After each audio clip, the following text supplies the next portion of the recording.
about unlocking the conversation around gold lending, compliance, AI, and innovation is powering the financial inclusion across the Bharat.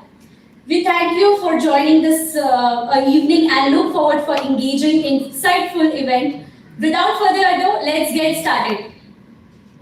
It's now time to begin our officially very first session of this evening. To truly set the tone of what lies ahead, let's take a deeper look at journey of Manipal Fintech. The vision, the people, the purpose, and its impact creating in a world of digital lending. And who better led us through this story than the driving force behind it all, a leader who is known for her passion, innovation, and clarity of vision. One and only Miss Pooja Abhishek Singh. So I would like to invite Miss Pooja on stage, please. Public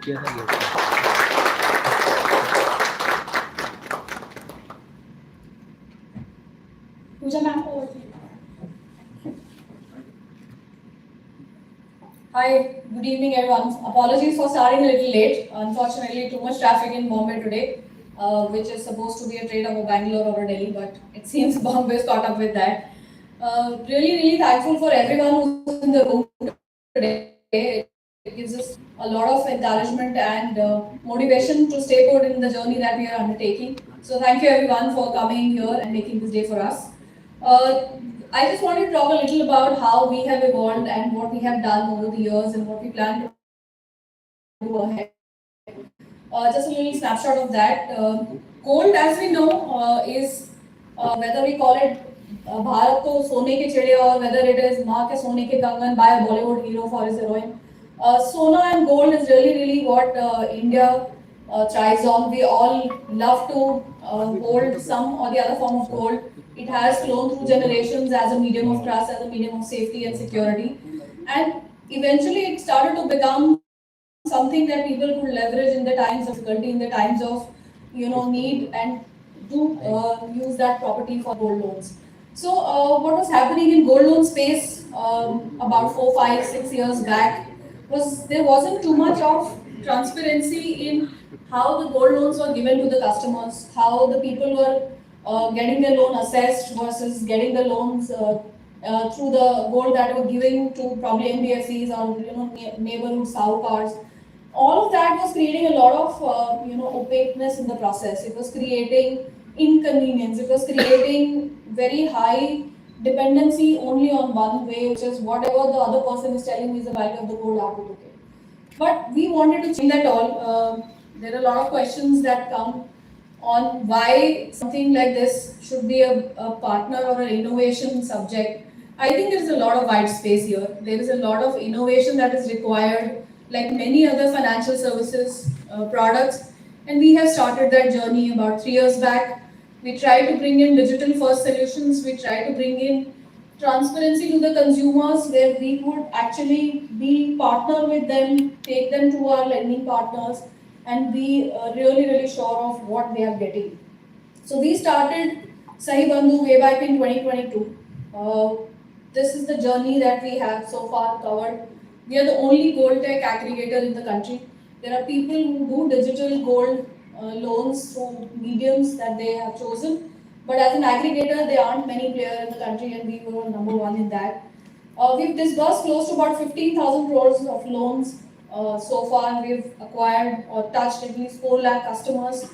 We've covered 50% districts in this country with about 12,500 pin codes that exist. So that is the kind of depth that we were able to bring in the last 3 to 5 years that we've been operating.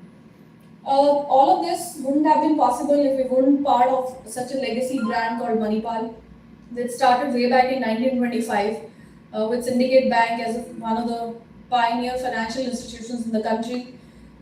We moved into a very large Manipal Power Press, which today also as Manipal Technologies as an empire, we do a lot of back-end work for the banks in terms of the way they are functioning, whether it's their cards or whether it is any of the stations that are required.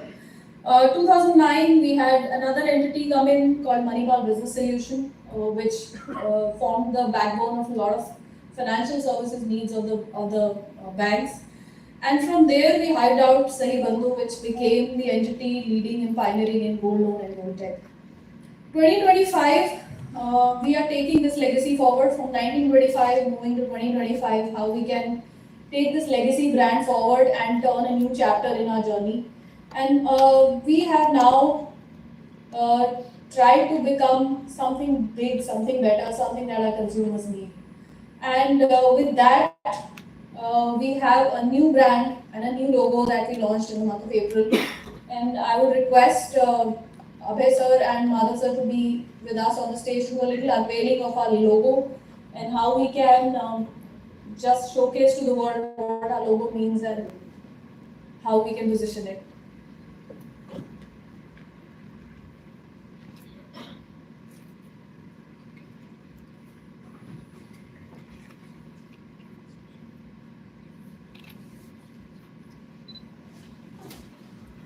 Yep.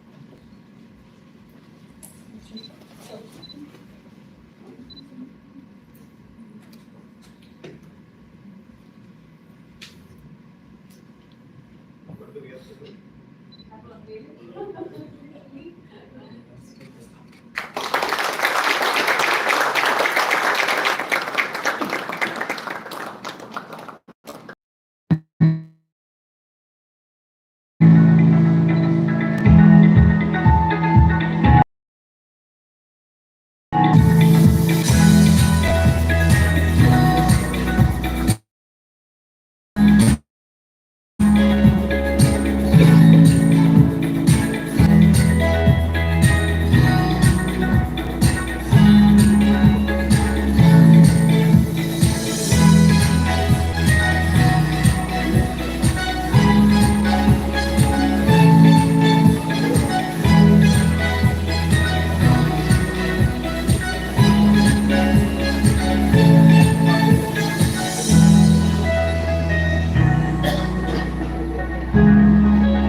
So Manipal Fintech to you guys. What does Manipal Fintech now mean? I mean, what are we planning to change from Sai Bandhu to Manipal Fintech? We've touched distribution like no one else, and we plan to scale on that further. We are trying to bring in a lot of technology-led innovation in gold loan space, which today doesn't exist too much. We also want to bring in some multi-product play because our consumers at the end of the day don't just have a gold loan need. They have other needs which sometimes go unserved. Since we are touching so many consumers, we want to expand and offer multiple products to them. And from a platform model to a doorstep model or to an integrated branch model, we want to use technology as an enabler and technology as a solution to many. And with that vision, we have now set foot into scaling heights for Manipal Fintech, and with a lot of encouragement and partnerships, we have been able to reach a certain destination, and now we are on the journey to make it bigger. And it wouldn't have been possible without all our lending partners. Some of you are here in the room, and thank you so much for being the force behind what we are doing today. There are times when partners push us, why are you only limiting yourself and why not go more and why not go beyond? And that has really encouraged us to continue this journey into a bigger way. And thank you everyone, our partners, to support us in this journey so far. And the biggest play is of the customers. Our customers have really stood with us, and we've been able to serve them in a much better way and solve their needs and their issues. So just a small snippet of how our customers घर का सोना सिर्फ एक गहना नहीं और कभी किसी आर्थिक मुश्किल में ये सोना बन जाता है, हिम्मत, भरोसा और नई शुरुआत का जरिया। मणिपाल फिनटेक के साथ हर सपने को मिलती है एक नई उड़ान। सुनिएगा उन लोगों की कहानी जिन्होंने हम पर भरोसा किया और अपने सपनों को दिया एक नई राह।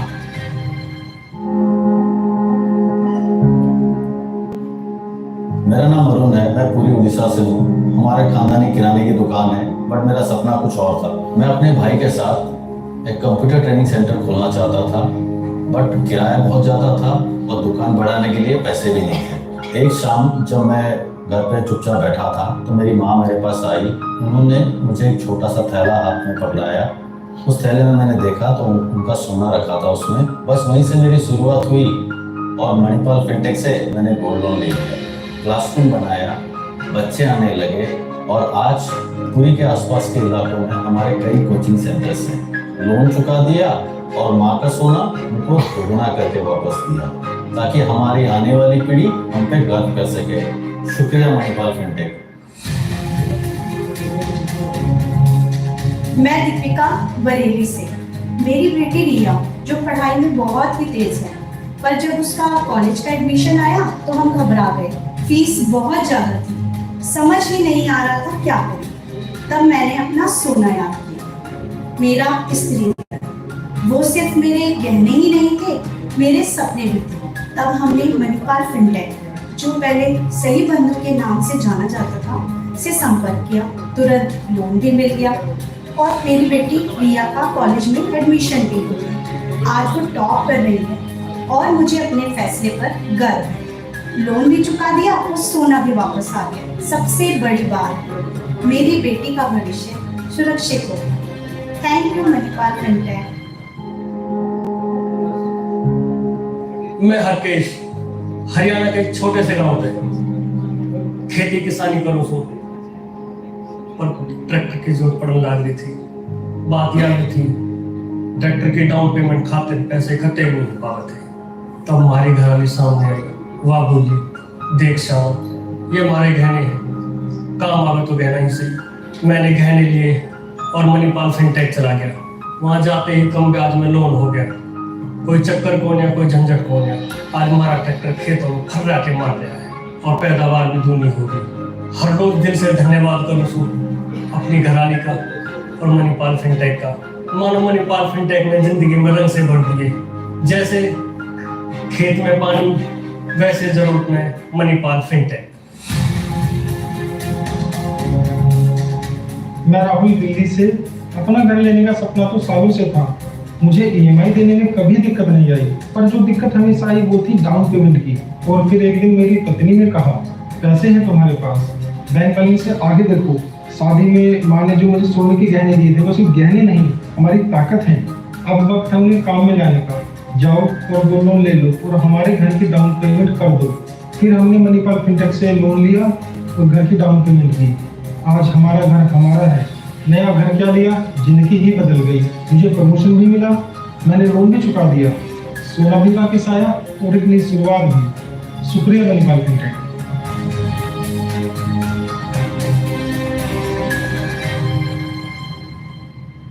Every day we get countless such stories and mails and feedbacks from customers. It's really heartening that we're able to help them in fulfilling some of their dreams, some of their aspirations and needs. Future forward, we are imagining the gold loan and the lending landscape in the country.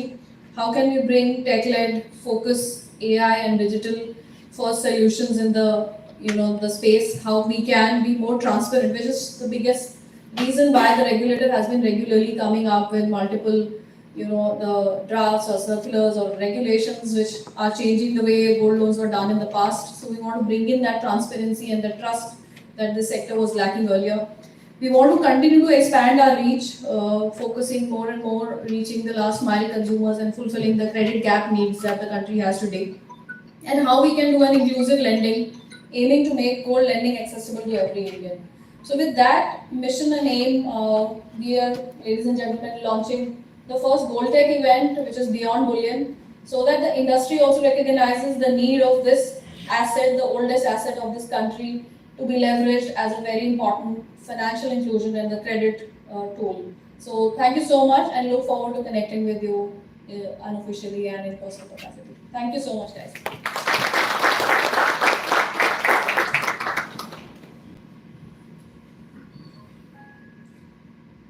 Thank you so much, everyone, for that wonderful logo unveiling and an inspiring opening by Ms. Pooja.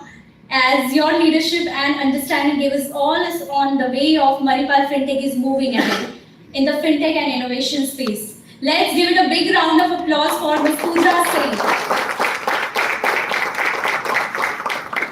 And now, to build that momentum, we are honored to welcome a highly respected voice in the financial industry. Our keynote speaker this evening brings with them the wealth of experience and deep understanding of gold lending ecosystem, including the innovation, regulatory landscape, emerging risk and innovation, redefining the traditional asset class. On the topic of from policy to innovation, how AI and resolution and bank fintech partnership are transforming lending. Gold loan has been a bedrock for secured lending in India.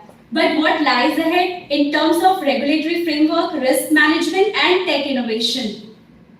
Please joining me to welcoming Mr. Madhav Nair, Deputy Chairman, Indian Bank Association and CEO of Bank of Bahrain and Kuwait. Can we have them on stage, please?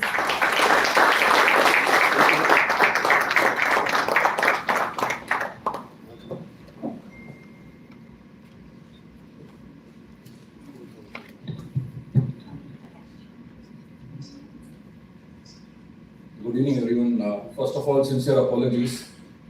For a while, tech didn't help me. It showed me 45 minutes from my last destination to this place, and it took me 2 hours, 10 minutes. So anyway, at the outset, I would like to thank Manipal Fintech for inviting me to deliver this keynote address on a subject that is deeply woven into the fabric of India's financial and cultural history, that is gold lending. I think, Pooja, you actually covered my entire speech in a few slides, but I'll try to slightly extend that. So just before this, I was attending an event organized by JP Morgan, and it reminded me of a famous quote from his testimony before Congress, which happened in 1912, where Mr. JP Morgan said, "Gold is money, everything else is credit."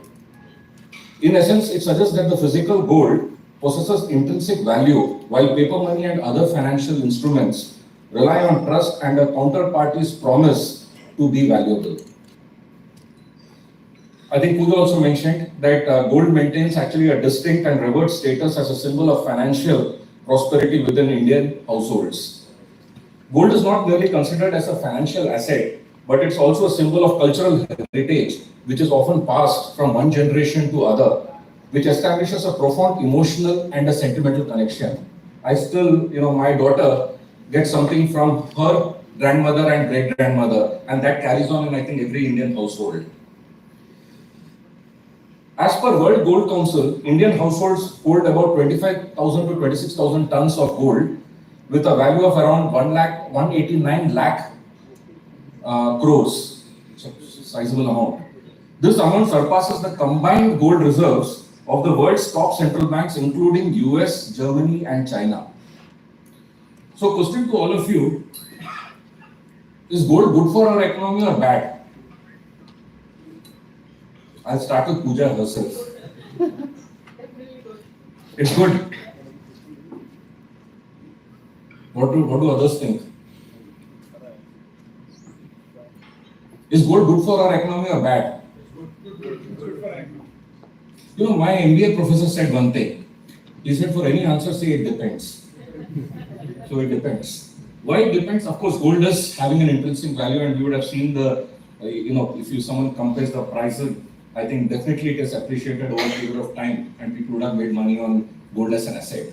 But from a country's perspective, we have to import gold. That means it depletes our foreign exchange resources to such an extent that when we had our former finance minister P. Chidambaram, he actually said India's gold fetish is killing its economy. For 1 year, if there are no gold imports, it will change the current account deficit story of the country. This he said, I think, around 2008 to 10. Yeah. So despite gold's liquidity as an asset, the ingrained affinity of Indians towards this precious metal manifests into a unique financial behavior. And actually, when people are in financial distress, they don't sell gold. Instead, they try to use this as an asset, as a collateral, and borrow against it. And that's where this whole opportunity is coming around. So if you look at the gold market, I think there is a bit of organized and unorganized. I'll not go into that. But overall, whatever we have from sources, it shows that there's a market of approximately around 7.1 lakh crore. And the projections are that it would reach 15 lakh crore by 27-28. And the current market penetration is around 5.6%. So as a market, I think there's tremendous opportunity to be in this place. Further, what has happened, I think if you look at the banking sector over the last few years, all banks were focusing on unsecured loans.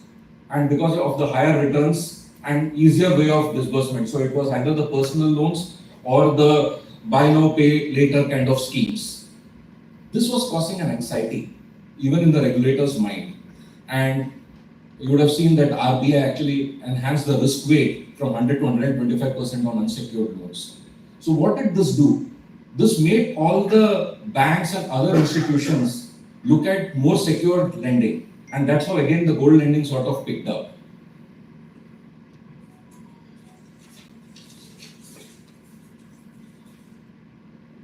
Pooja touched upon the regulations. Actually, it's very interesting to note that the regulations on gold lending and silver as collateral has been existing for quite a lot of years. And there were 30 plus circulars issued over various, last maybe 30, 40 years. So what has RBI done? RBI has consolidated all these circulars and come out with a master direction. Initially, they came out with a draft circular, and they sought feedback from everyone. Thereafter, they issued the final guidelines, and I'm told that it is applicable from 2026 onwards. So what has this done? This actually reflects a mature, forward-looking regulatory stance as it seeks to harmonize the treatment of gold loans across all types of regulated entities. So what was noticed earlier was that for NBFC it was a different kind of regulations, for the banks it was different, etc. With this regulations, they have sort of harmonized it.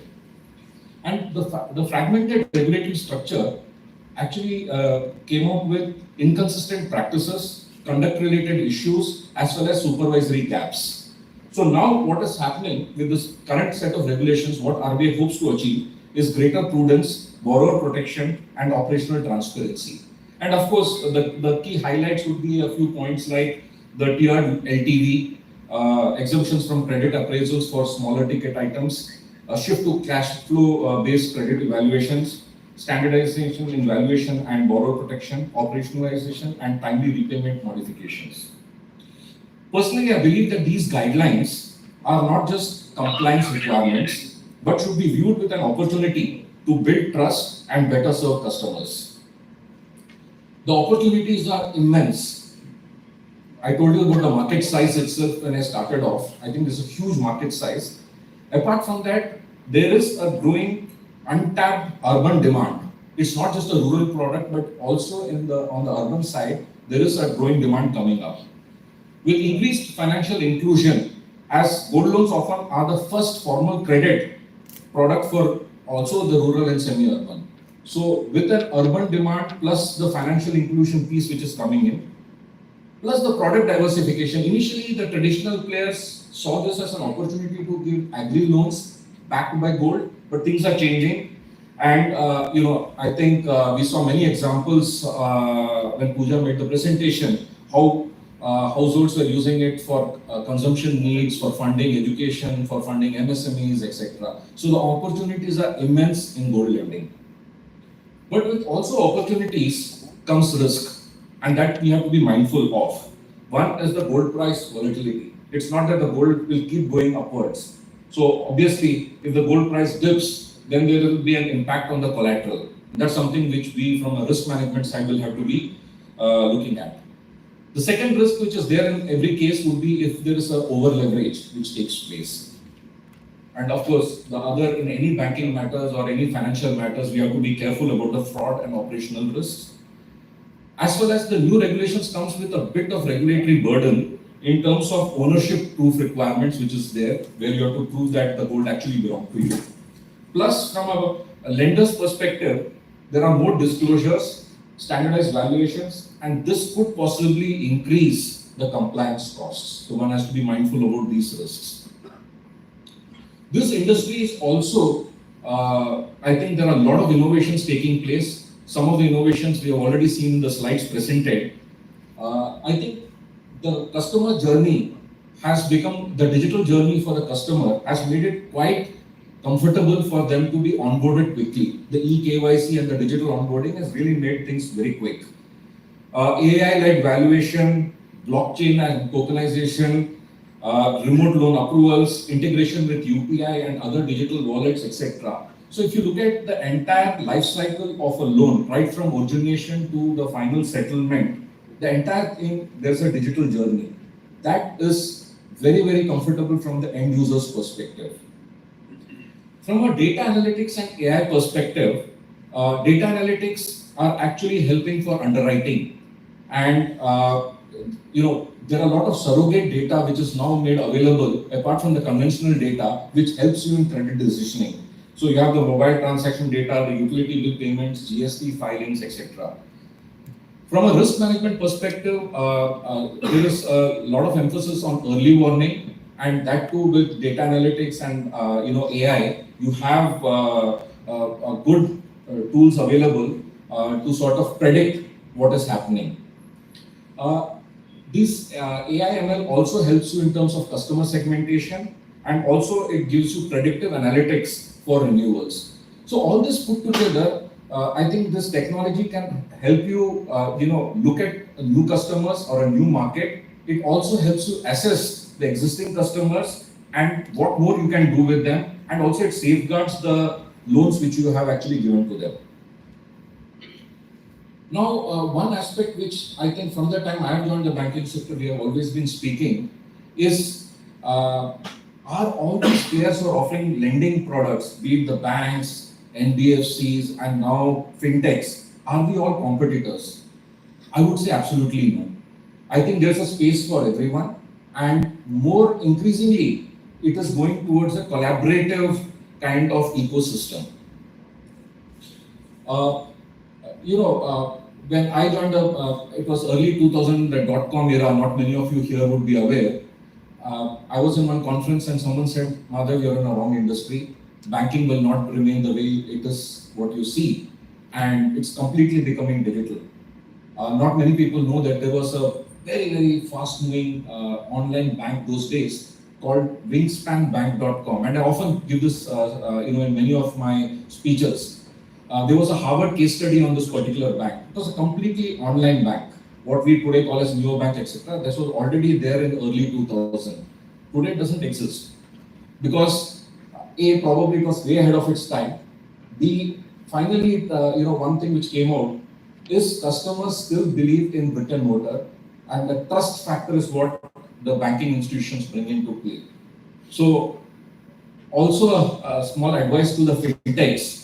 Please don't discount banks or NBFCs is there to continue, as the physical infrastructure and deep-rooted trust which customers have in the physical structure, it still counts. Probably the next generation, may change, and that changes are evident, but there is a place and scope for all the players, and the market is quite huge, and I think we'll all have to work together. Also, a word which is getting coined is the symbiotic ecosystem, where we all can stay together. Frankly, what does this all result into? This results into the end customer and what benefits that person or she or he derives from this entire ecosystem, in terms of having better choices, in terms of having better services, and last but not the least, increased transparency. So I believe that the collaborative models between banks, NBFCs, and fintechs is something, an area which we would be looking out for. There would be deeper relations. We are seeing some part in the co-lending piece. We are seeing some part in the partnerships which like Manipal Fintech is offering with so many banks. It's like a marketplace basically, where you have so many banks using Manipal Fintech's technology backbone to sort of go ahead and go to the areas where otherwise they wouldn't have had a physical infrastructure. So finally, if I have to conclude, I would say that gold lending in India stands at a strategic inflection point. What was once viewed as a last resort borrowing option is now emerging as a mainstream credit product, powered by regulatory reforms, technology, and collaboration. In short, gold lending in India is transitioning from a traditional collateral-heavy product to a tech-enabled, AI-driven, and partnership-led ecosystem. I would like to end with a quote from Arvind Shankaran, who said that we are witnessing the creative destruction of financial services, rearranging itself around the consumer. Who does this in the most relevant, exciting way using data and digital wins? Thank you.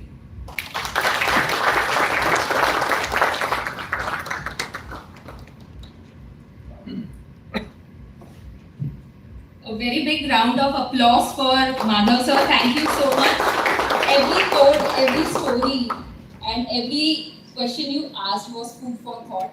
And I'm sure after going home, everybody is going to give a thought to it. Thank you so much for such an exciting session. Hi everyone, I'm Ekta, and from here on, I'll be hosting it ahead. So next, moving on, we are having an interesting session. Any guesses what it is? Panels, any guesses from the audience? So we are going to have the most exciting part coming up. It is Fireside Chat on the role of AI, analytics, and compliance in driving innovation. So are you all excited? Can I have some claps in the room? Yes, it looks like excitement. Thank you so much. In this discussion, we will explore how gold, often considered as traditional asset in India, now is being transformed through digital platforms, right? Like AI, smart lending. And for this fireside chat, I would like to invite on stage Mr. Ram Kumar, Chief Business Officer, South Manipal Fintech, on the stage. Applause. Mr. Ram Kumar. And for this fireside, I would like to invite Mr. Ashutosh Dubey, Senior Vice President, Digital Payment Programs and Product, Kotak Mahindra Bank. Thank you so much. Over to you. Next, for this fireside, we also have Mr. Ashu Munjal, Senior Vice President and Product Head, Unsecured Business Loans, HDFC Bank Limited. It's wonderful to have you all here. Over to you, Mr. Ram. Thank you so much.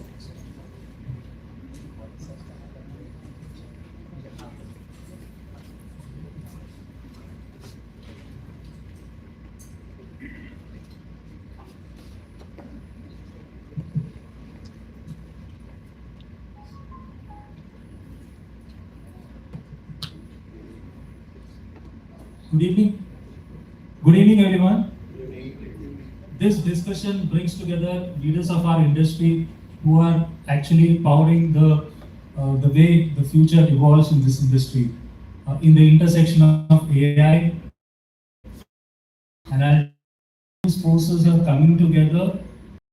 Great question, and thanks for having me here.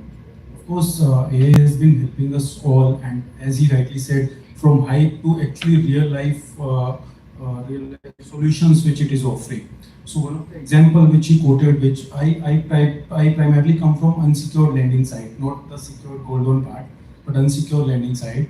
And there what we see is lots of data specifically in MSME, micro, and the examples which are shown here, they went for gold loan because we couldn't reach them in time. Otherwise, probably I would have given them unsecured loan, right? So in unsecured loan, you have lots of, as of now, balance sheets are not perfect for those small time micro organizations and MSME specifically. So even some of them won't even have current account and they'll work on savings account. So what AI helps me, and along with data analytics helps me and helps us, all of us, is we do cash flow based underwriting now. So what happens is, even if his financials are not far from perfect, which you would see in almost all those cases, we'll still be able to do that underwriting and give them loans basis their actual capability. We are in better position to check their capability This is various kind of examples which you gave, maybe GST, maybe their banking, maybe their utility payments, etc. So that is one innovation which I think actually bring it to real time. In fact, sir, Mr. Madhav, beyond this question, I have an example if you guys permit.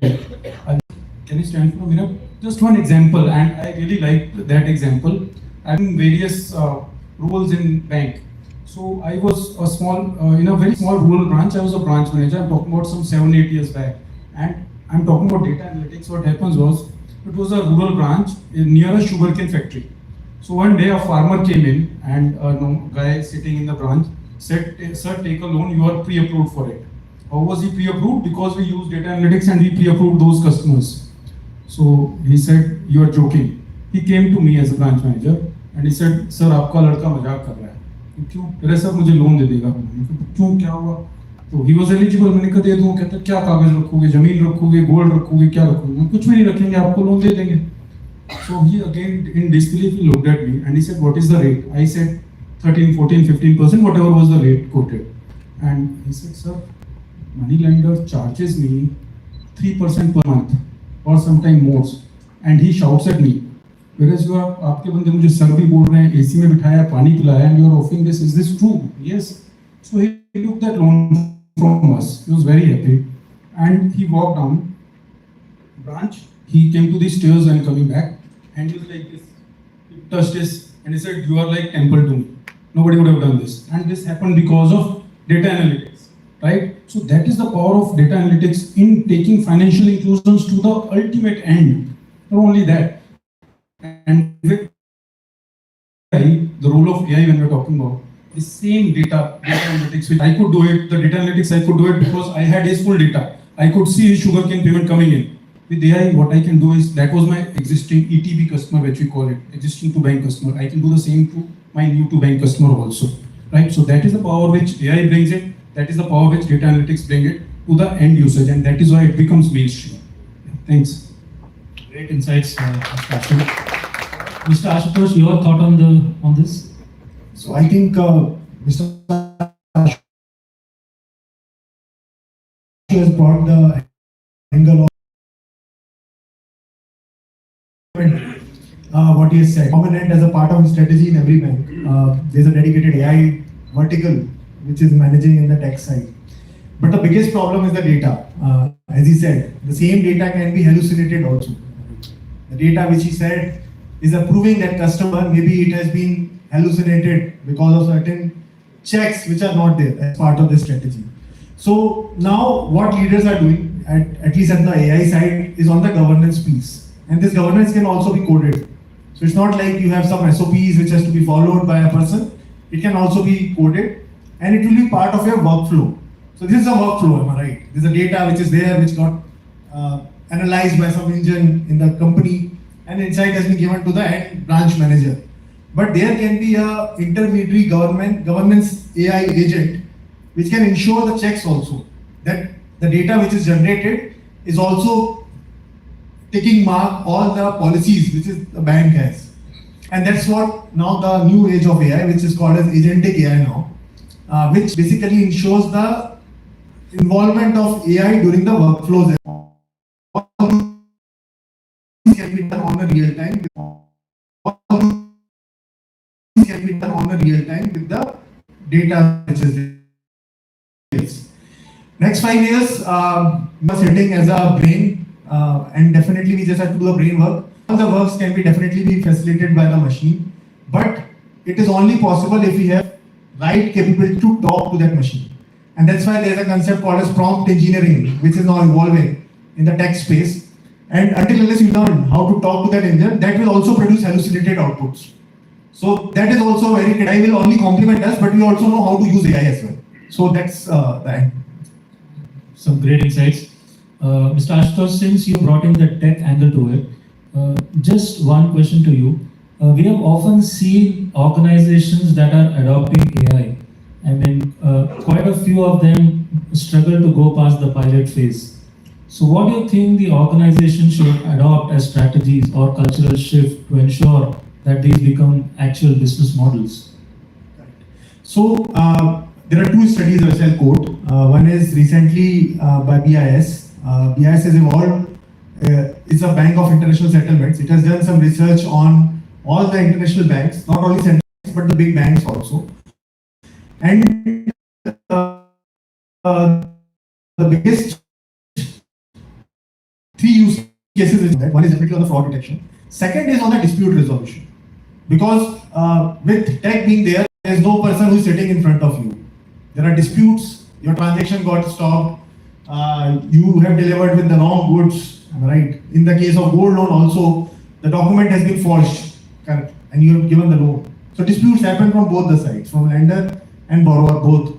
So dispute is one of the biggest use cases which AI is trying to solve. And third is definitely to improve the efficiencies of the end providers, or basically the end operators who are there, who are providing these services.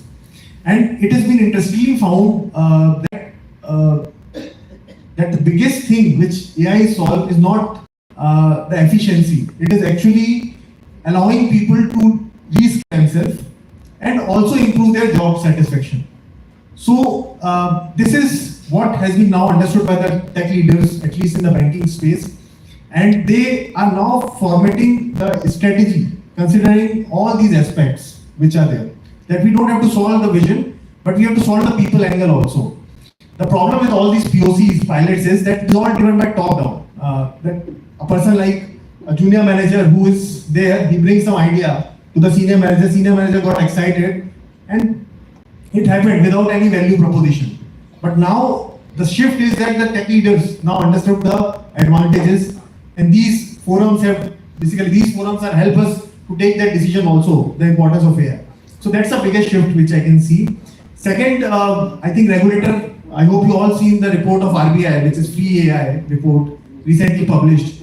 And they also talked about 7 sutras, which includes not only people, organization, use cases, but also on the governance, regulatory support. So they propose a new regulatory sandbox to facilitate all AI use cases, which a bank does. The biggest problem is the data, right? I cannot share my data with another bank. But if RBI comes into picture and some federation can be created to get more insights for good, that is also a trending thing, at least in India I can see in next 5 years.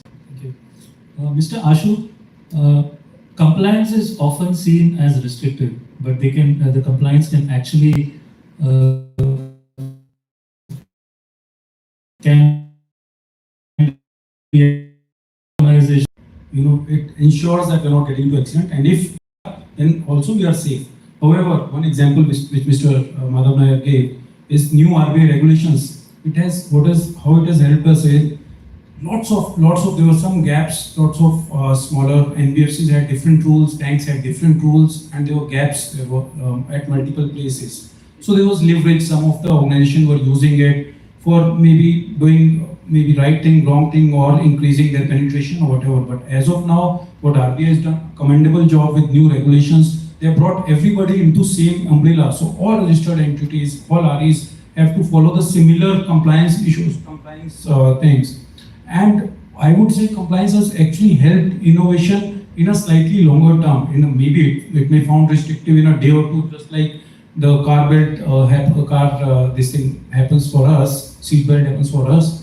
But in long term, see this consent management system, the Aadhaar thing, all those things were kind of forced initially to us. And today, look at this, that is how we can so easily do so many things, onboarding customer, underwriting, all those things can be done because at one point in time, our regulator thought that we should have some compliance tools and regulation built into it. It gives level playing field to everybody. That is the biggest advantage which I see from compliance. Thank you so much. Brought in. It is very important that to maintain that we have often seen that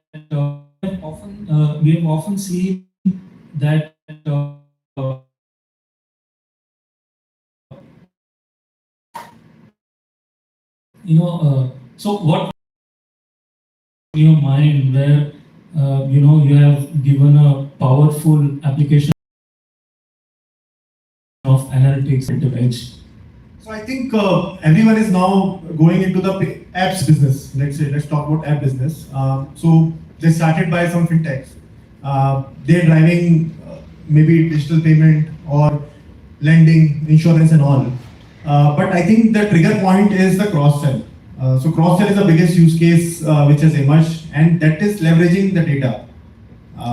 So if I click, let's say, and I hope everyone is using YouTube and all, right?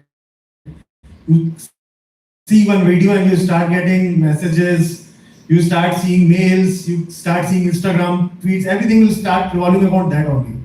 So that has been adopted now by even banks also. Every bank has a dedicated team, as you rightly identified, for cross-sell. And one of the biggest KPI for that cross-sell team is the conversions, how many conversions you do. But how will you monitor them, right? So there are touch points which are there with respect to any app business. You touch on that, the real-time data will be fed. And sir, I'll beg to differ on that. Real-time data is also very important because then you get real-time insight to offer him the continuity of interaction which he is doing with that app.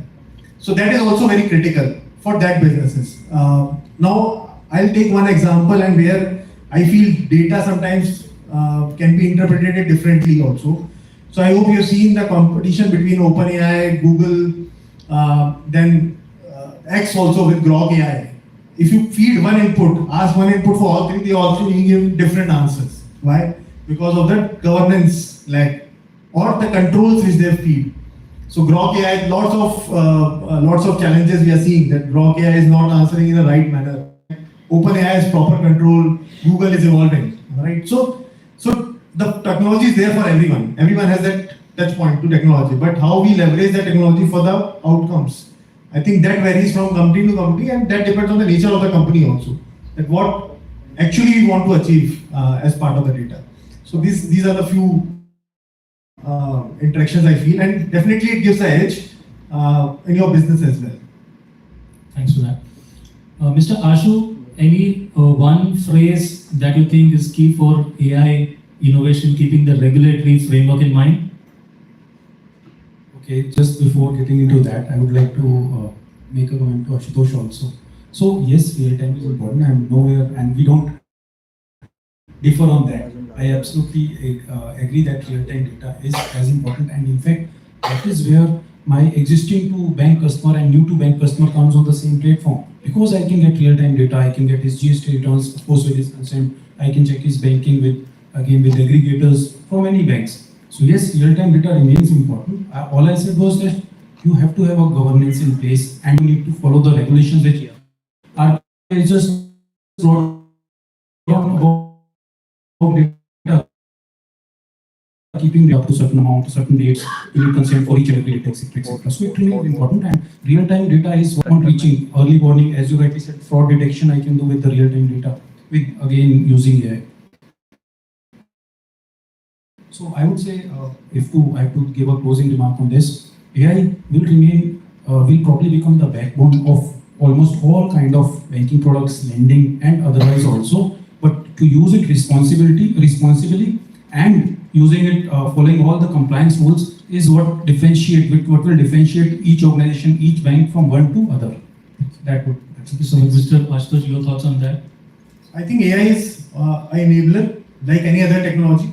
It will complement us, but definitely with the potential to determine the outputs equivalent to a human. Definitely it will have impact on the way we work, and definitely we have to reskill ourselves to use it for the better use. I think as a technologist, we are keeping with that mantra that we have to reskill to use it properly. Otherwise, we might also become obsolete. So definitely that's a take home. Thank you, gentlemen. Thank you for some powerful insights. The key takeaway for me is while AI and analytics can drive innovation, I think compliance ensures that we innovate responsibly. Together, they are not obstacles, but I think they are accelerators for transformation for a sustainable growth. Thank you, Mr. Ashu Munjal and Mr. Ashutosh Dubey for an enlightening session. Thank you. Thanks, Ram.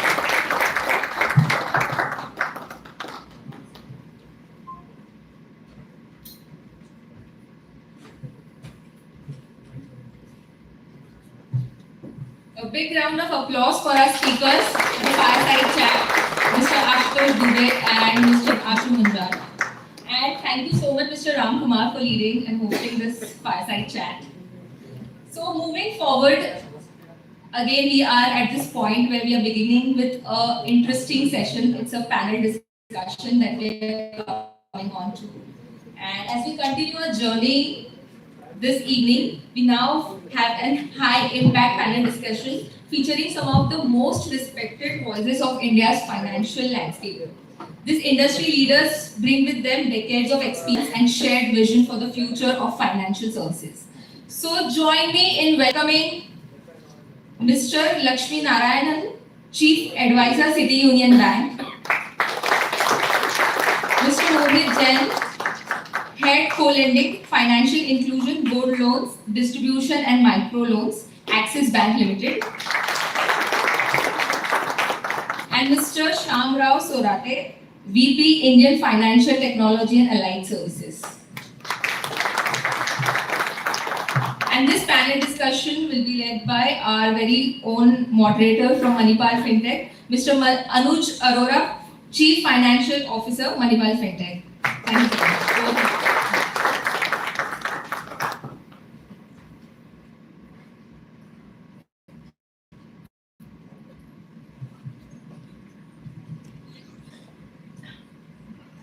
Thank you, and good evening, everyone. We have a very distinguished panel here today. I mean, if I could just take a minute to say we have people covering completely business side of the aspects of everything that we're going to discuss today. We have a technology transformer who is going to bring to the table the Mr. Shyam Rao, the entire tech aspect of banking and fintech industry. And we have Mr. Lakshmi Narayanan, who is actually working on digital transformation, so who hits upon both the business as well as the tech aspects, right?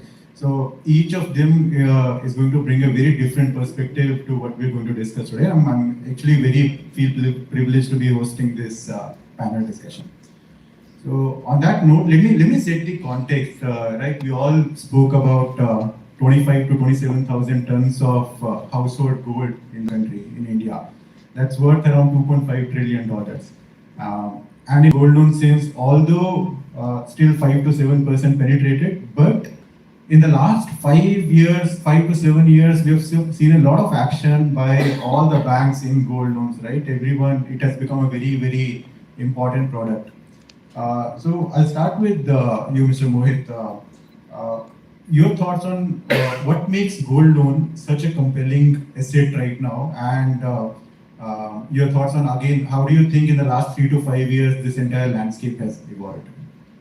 So I think let's start with India as a country first. So I think we have been growing at around 12 to 14% on a nominal basis. Which essentially means on a nominal basis in the last 5-6 years the GDP has sort of doubled. Second, the informal sector has become a lot more formal. Third, there is a bit of trust deficit, and unsecured actually has gone up significantly because of AI, because of data, and a lot of other things. So in the informal sector, there is a trust deficit which has come over the last 5-6 years because of demonetization cycle, because of some other cycles, and because of data and tech, the personal loan, business loan segment have grown. And to top it up, what has actually happened is gold prices have also come up. So if you merge all these together, where there is a bit of trust deficit in the informal lending or in the informal space, where gold prices have gone up, and as a country we are far more confident of ourselves as people. So what it means is people are now borrowing more against their own gold, and it's not like I'm borrowing for consumption and I'm borrowing like a sort of person who's hiding. A classic point which shows this shift in mindset is regulator coming and calling out a category in gold loans called income generation loans. So I think it's a big change which has happened over the last 5 years. Gold, which was like maybe thought of by a lot of people as only, it may still be for some, as a product where it's an instrument for last resort. It has changed a bit. I think it will change a bit more. Thanks. Some great insights. Mr. Lakshmi Narayanan, your thoughts on the same? Good evening to all of you. So, I have been the banker for the last 37 years. I joined as a clerk and rose to the position of general manager and got superannuated in City Indian Bank. So now I am completely supporting the digital transformation and also gold loan part. This I want to connect myself to you in that perspective. I share this information to you. In supplementing Mr. Mohit sir's point, we are say the draft guideline, as our Deputy Special Speaker spoke about the draft guideline of RBI. There were 2-3 months, almost all banks, their sleepless nights on gold loan. This is the fact. And we have, through IBA, my MD, Mr. Dr. N. Kamakoti, is also one of the General Secretary of the association. So we represented many facts in the sense, the shift, why I am highlighting this point, the shift has totally changed. In the sense, as he rightly pointed out, we have been extending this gold loan as a contingent or as an urgent or as an immediate requirement loan, wherein there was no study, there was no appraisal. In fact, there was even the score and all was not at all taken into account. I mean to say, the BO score were not at all made as mandatory for small loans. So what happened? These because of the why this regulation came is that I went and met one RBI official. Just I am sharing within this full wall. They have been to a region in Tamil Nadu. In the Tamil Nadu region, when they found out the credit flow happened to agree versus the disbursement made is absolutely disproportionate. So they came to understand these disbursements are not happening for the purpose for which it is intended for. This is the other side, flip side I'm telling. But we again, as a bankers, we again fought with the RBI and we represented in various forums. We cannot ask for any supportive documents for a small ticket loans, let it be a 2 lakhs or 3 lakhs loans from a rural places to substantiate their cash flow and all. So we supported, we defended, and lastly on 9th June, a circular came that there is no, when the banks are extending loans, or it is not in contravention for the collateral purpose. So what I want to convey here, there is absolutely a shift. Focus has changed.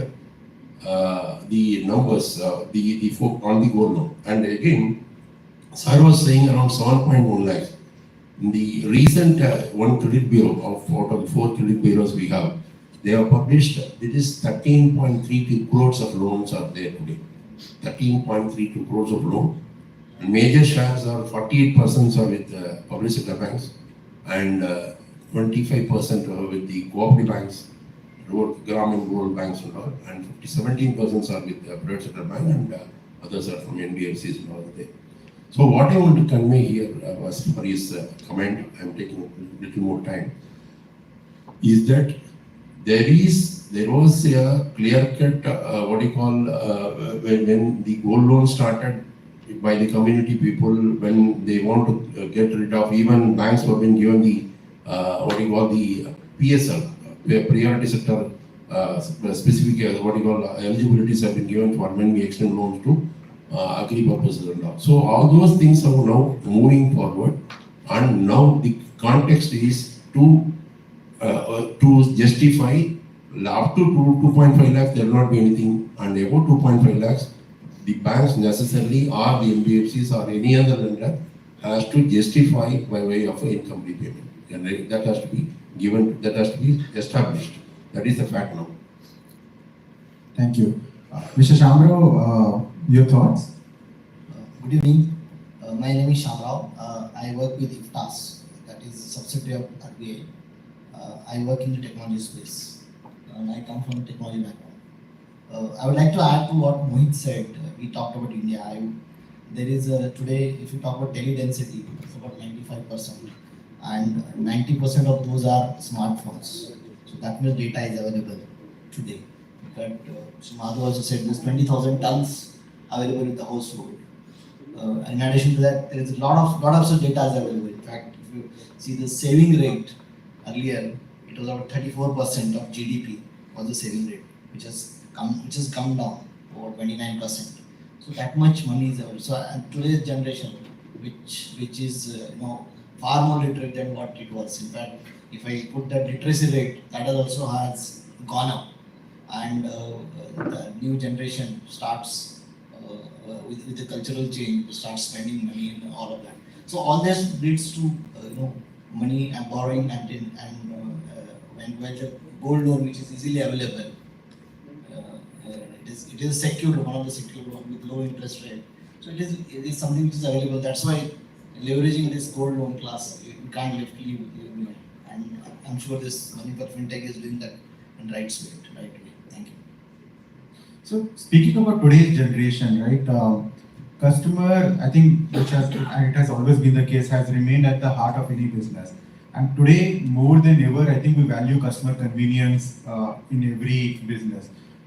And the customer also is expecting 10 minutes service delivery in everything, right? So you have all the Blinkits, the Ubers, all of that. However, all of us in this room operate in a very, very regulated space. I think you mentioned recent RBI guidelines on gold loans, on digital lending, right? Each of these. So my next question, and we'll start with Mr. Shamrao this time. How do you balance customer convenience with risk management today? Balance between risk and innovation. I would like to tell you a story. This story is from Mahabharata. Yudhishthira and all Pandavas were roaming. In one afternoon, they were all thirsty. So Yudhishthira sent his younger brother to bring some water to drink. And he didn't return. He took a lot of time. So then he sent another brother. Then he sent one more. So all four of them had gone. So nobody returned back. So Yudhishthira finally himself came down to see. There was a water, there was a river there, and all of them were dead, lying dead. So that was shocking for him. So he was like, what to do now? He thought he will get some water and pour on them and bring them to life.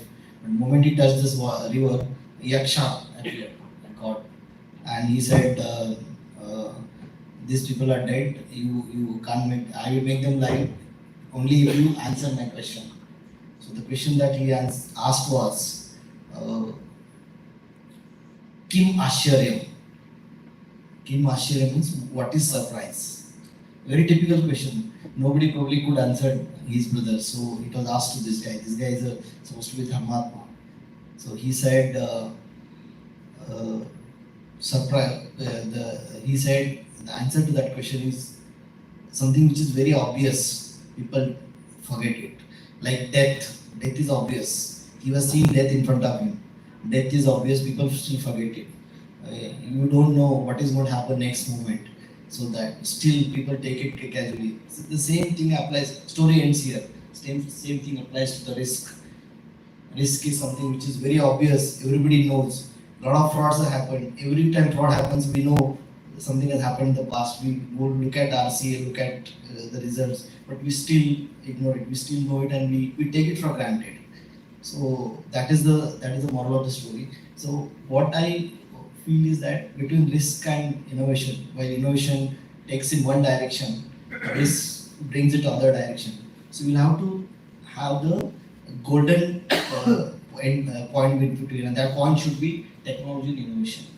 In fact, if I have to give an example of the passport system, in the olden days, the passport used to take about 2 months, 3 months, and we know how much time we spend to get the passport. Nowadays, passport gets very easily delivered to our house.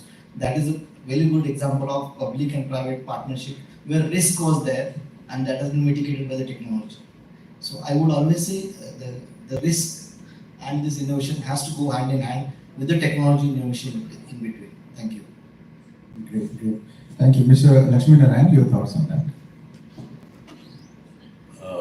Certainly for every business there is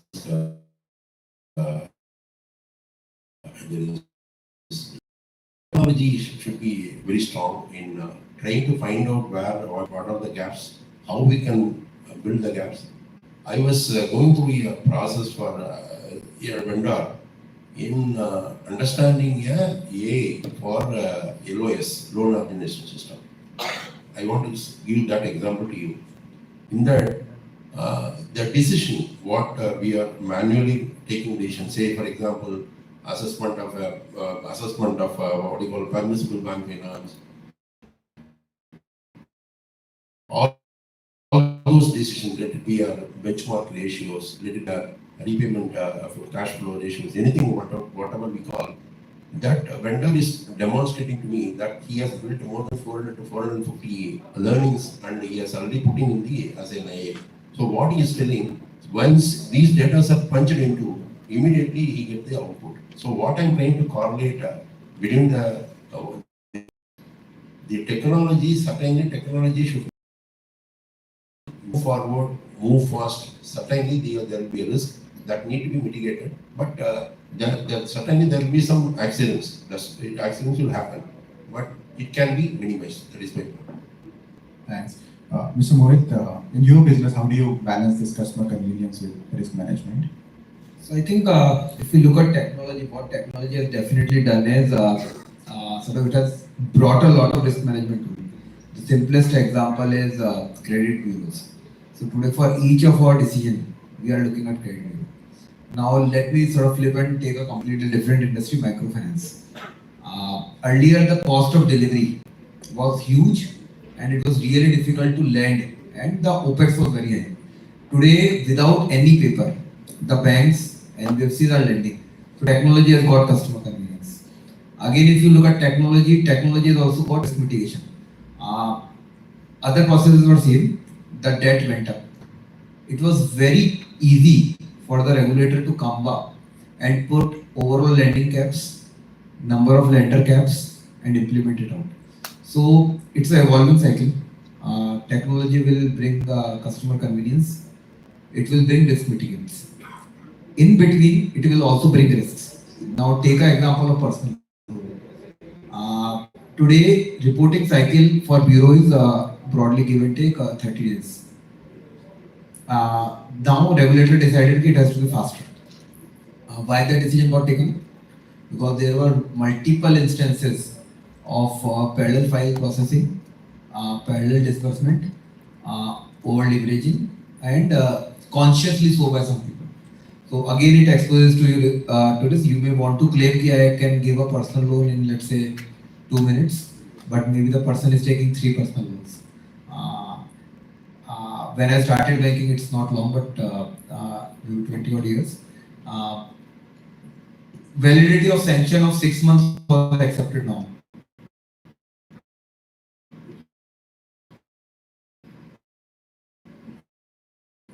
It was a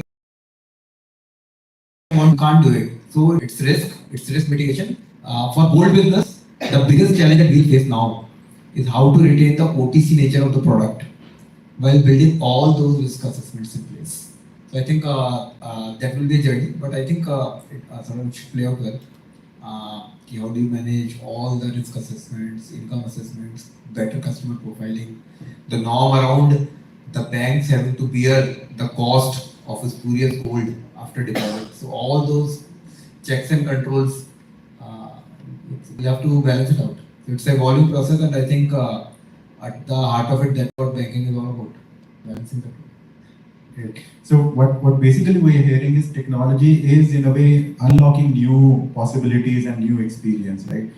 Now, on that note, what we've seen recently, last decade, a lot of fintech and bank collaboration, different models have evolved. And in each of your experience, we'll start with Mr. Lakshminarayan this time. What are your thoughts on, it's a two-part question. One, what do these two entities bring together collectively that they cannot solve individually? And second, what are some of the key challenges still this collaboration is facing to scale? Individually, the challenges are, say for example, say take banks. Banks, because of the presence, because of the network branches, they can reach people. It is easy. But to give decision in time, I am not saying 2 minutes, 3 minutes, to give decision in time, let it be a gold lending or any other lending, to technology is most important. In the technology, if it is not properly used, if it is not properly established, they cannot deliver. So they need to invest more in technology. So when they want to invest more in technology, that technology has to give result within the shortest possible time. Again, because we are running with the peer competitors. So here, the necessity comes for the banks or any other NBFCs is to tie up the fintech companies to quicken the technology implementation to get the result, to reap the benefits as early as we can. So this most wanted for the banks. This is the challenge they face. Technology, I will try to shift my point to some other things. Technology, because I am a fond cricket lover. I have been watching cricket for so many years. Say when at that point of time only 3 umpires at the maximum, and some small people, say 10 people maybe coming around along with the team to perform their matches. Today, I think that analytics team sitting in the ground is more than 40 to 45. I went to Chepak, Chennai. I could see that 40 people are analyzing each and every ball play. So that is the way technology is changing. Banks, to do proper lending, to do quicken lending, as he said, there are risks involved in it, but technology certainly needs. So without technology, it cannot do. So for that, fintech is necessary. So to make an equilibrium, both cannot, for fintech company, they need capital, they need brands. That is not possible. So they need to assess it to the banks to complete their or to complete the business or to earn the profit power. That is the way we have to look at it. Thanks. Mr. Shamrao, your thoughts on this? Yeah, I come from an organization which is fintech, and I'm owned by RBI, which is a bank. So it is a combination. I will give examples of 2-3 projects that we have done for RBI. One is SFMS, which is everybody uses NFT RTGS. That NFT transactions you must be knowing about 1.25 lakh crores per day. That kind of transactions we do, and the network for that is also built with high speed and very low latency. Very high SLA. The SLA talks about 99.9975%, which is highest in the world, anywhere in the world that we get. And there are obviously penalties and all of that. And this is something which is on a daily basis. So that is the kind of setup that we have. So when fintech and bank come together, we do this. In fact, there are many products which are coming. One which is still not launched is ULI. You must have heard of that as well. So it is not officially launched, but a lot of pilots are started. So I feel fintechs bring a lot of innovation, speed, technology advancement, while banks will bring in the customer base, their the balance sheet part of it, and all of that. So both has to complement each other to fill this industry. Thanks. And Mr. Mohit, if you could bring in the perspective of what are some of the key challenges this partnership still faces. So I think there are 2-3 types of fintechs. One, people who are just partnering for technology with banks. I think there are no challenges. It's largely okay. Then there are partnerships where customer data is sort of getting, there is a handshake which is happening. Because of data privacy laws, it is becoming challenging and it will continue to become challenging. So I think that's one sort of continuous hurdle that bank and fintech partnerships will need to solve. Today, a lot of the customer-facing companies like Flipkart, eBay, etc., they want to partner with banks. But again, what you store, what they keep, how DLG works, it's not, it's really complex and really difficult. Can you call using normal number? Do you have to call using 1600, 1400? So I think it will be a real tough period for bank and fintech partnerships as the regulations keep on coming in.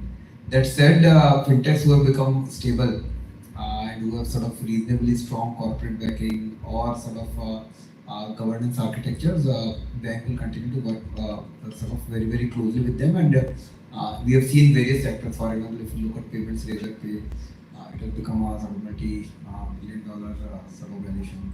So in each of the pockets, and they are working with banks. So it will come, it will happen. Coming to sort of gold, like if we talk about specifically as an example, the banks today are sort of brick and mortar.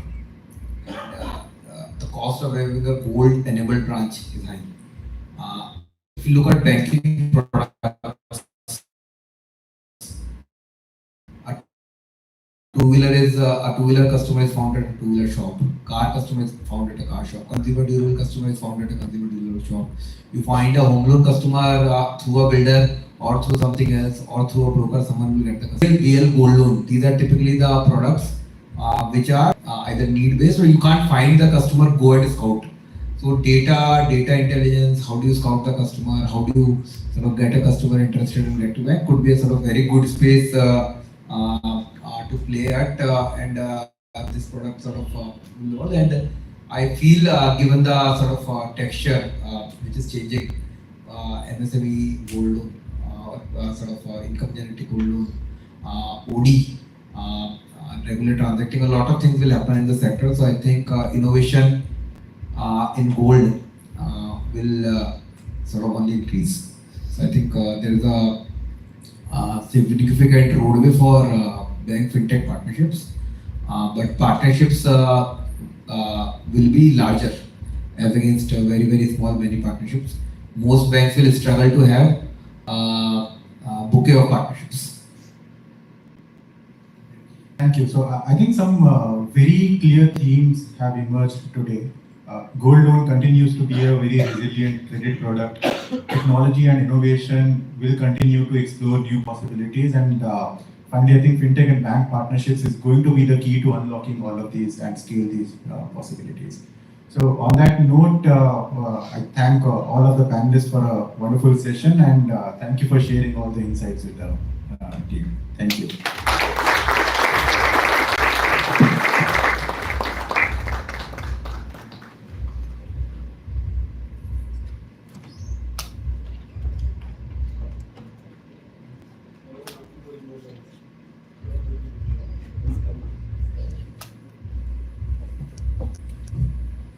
What a powerful and thought-provoking session it was. Wasn't it? Do you all agree? Yes.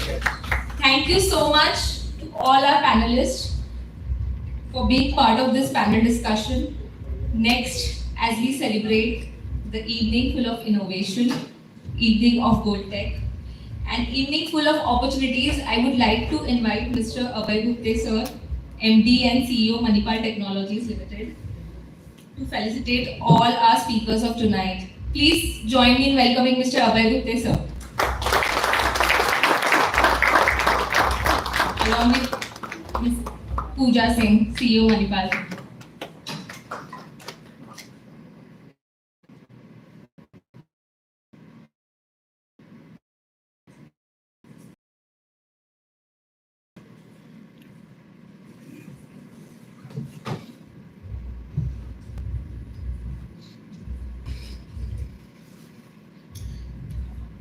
So, first, we will begin with our keynote speaker of tonight, Mr. Madhav Nair.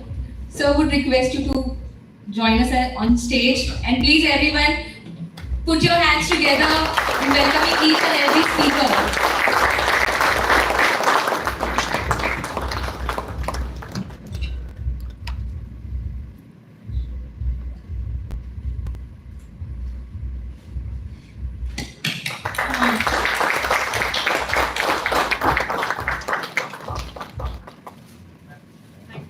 Thank you.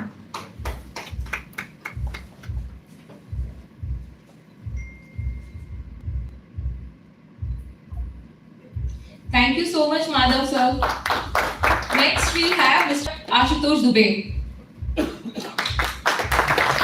class should go on because we had such an interesting and insightful evening, and the least we can do is clap out loud. So come on, clap shouldn't stop.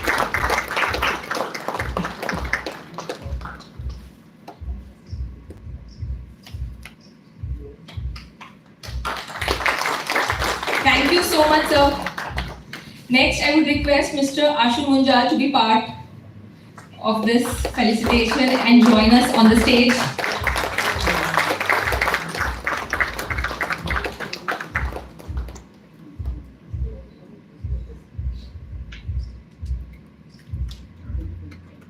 Thank you so much, sir. Next, we'll have Mr. Lakshmi Narayanan on the stage.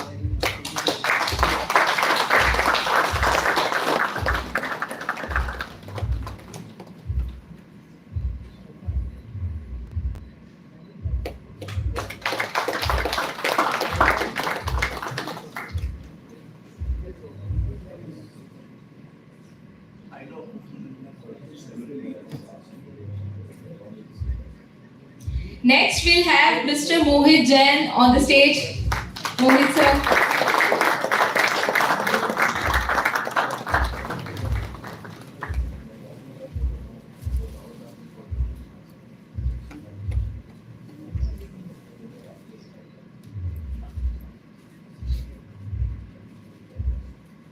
Thank you so much, Mohit, sir. Next, we have Mr. Shamrao Sorate.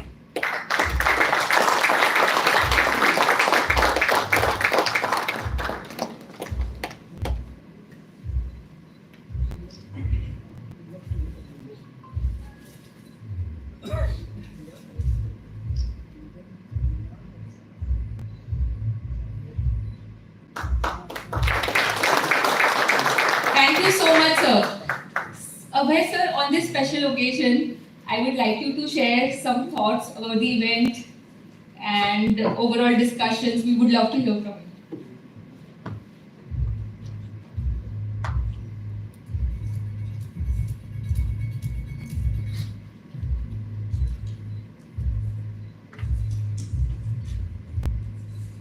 Good evening, everybody. Thank you for being here. A lovely evening. Now, for over 8 decades, Manipal Group has serviced the banking industry. While we started with printing, now we have moved into multiple areas, including fintech and the financial services sector.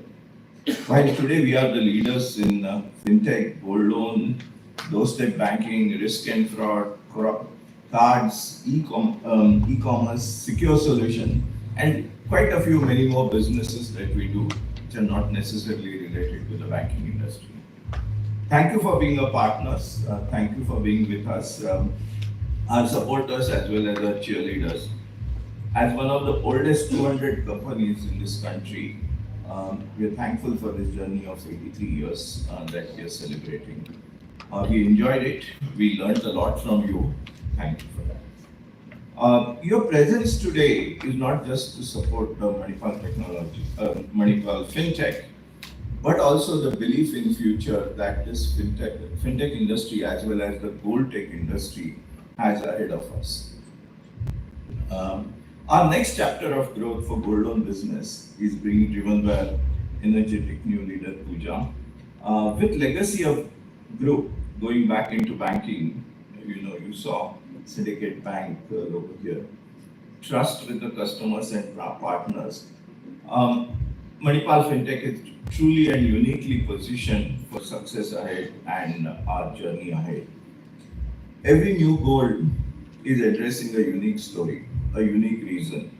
And Pooja mentioned that there are countless stories that exist today. But I think countless stories of how lives have changed. But I think there are far more and many more stories still to be uncovered and still to be told, still to be addressed. And that's where our team is geared to and helping those stories take further. Your partnership, your ideas, your innovation and support are truly the future for our gold tech industry and the business. Our panelists tonight are the leaders from the industry, leaders from the bank, very senior, eminent leaders. Your views are important. Your views help the business as well as set us on a course and a direction which is important for the coming years. That's truly what each one of us needs to do as we look ahead in the future. While future is not told, we can create lot many and de-risk, as you said earlier. Thank you, Madhav Nair. Thank you for being here today. Thank you, Ashutosh Dubey, Anshu Munja, Lakshmi Narayan, Mohit Jain, and Mr. Sorotek for being here tonight. Your thoughts and support is valuable to us and energizing. Thank you, everybody, for being part of this remarkable journey, remarkable moment, and your energy and enthusiasm for walking with us for the future. Thank you tonight.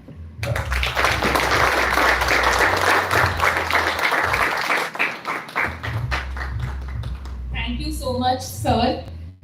It is indeed, future is not told, it is created, and today we all are here to create a future which is full of possibilities with Gold Tech. And thank you so much for being part of this wonderful event, for making it a success. Thank you everyone. Thanks once again. And as Mr. Amitabh Bachchan would say, अब आते हैं हमारे आखिरी पड़ाव पर. So the आखिरी पड़ाव is none other than our networking dinner. So I would invite you all to join us for the networking dinner and collaborate, support, learn, and keep the learning going.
लाएगी?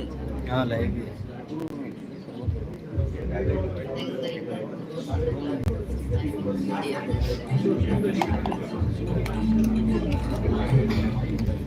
So we have started with the dinner outside.